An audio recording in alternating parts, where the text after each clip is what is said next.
ভাবে আমি তুলির হাতে এই ধানের শেষ তুলে দিয়ে যাচ্ছি। আপনারা তুলিকে 12 তারিখ পর্যন্ত দেখে রাখবেন।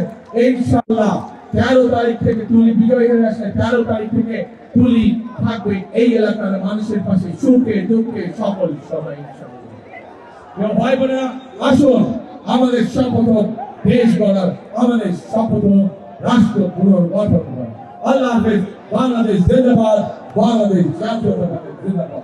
আসসালামু আলাইকুম। আমরা দেখেছি তাদের দলের লোকজন নকল সিল বানাতে গিয়ে ধরা পড়েছে। প্রিয় ভাই বোনেরা, এর মধ্যে আমরা দেখেছি তাদের লোকজনেরা মা বোনদের, সরল বড়া মা বোনদের কাছে গিয়ে কিভাবে তাদের এনআইডি নাম্বার নিয়েছে, তাদের বিকাশ নাম্বার নিয়েছে তাদেরকে বিভ্রান্ত করার জন্য। এরা অতীতেও আমরা দেখেছি দেশ স্বাধীনের সময় কিভাবে তারা দেশের মানুষের বিপক্ষে অবস্থান নিয়ে ষড়যন্ত্র করেছিল। আমরা দেখেছি 90-এর আন্দোলনের সময় তারা কিভাবে জনগণকে ফেলে রেখে সেই স্বৈরাচারের 90 স্বৈরাচারের সাথে নির্বাচনে অংশগ্রহণ করেছিল।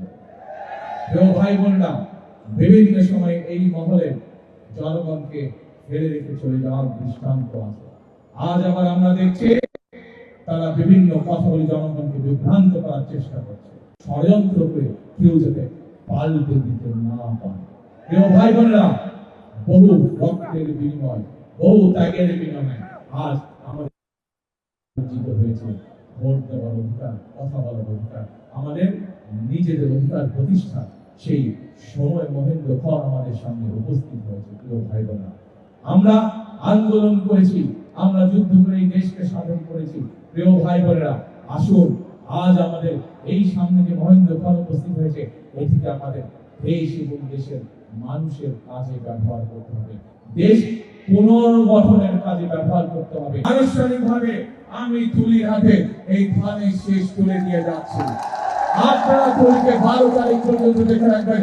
ইনশাআল্লাহ 13 তারিখ থেকে তুলি বিজয় হয়ে আসলে 13 তারিখ থেকে তুলি থাকবে এই এলাকার মানুষের পাশে, সুখে দুঃখে সকল সময় ইনশাআল্লাহ। ভাই বোনেরা, আসুন আমাদের শপথ হোক দেশ গড়ার, আমাদের শপথ হোক রাষ্ট্র পুনর্গঠন করার। আল্লাহ হাফেজ। বাংলাদেশ জিন্দাবাদ, বাংলাদেশ জাতীয়তাবাদী জিন্দাবাদ। আসসালামু আলাইকুম।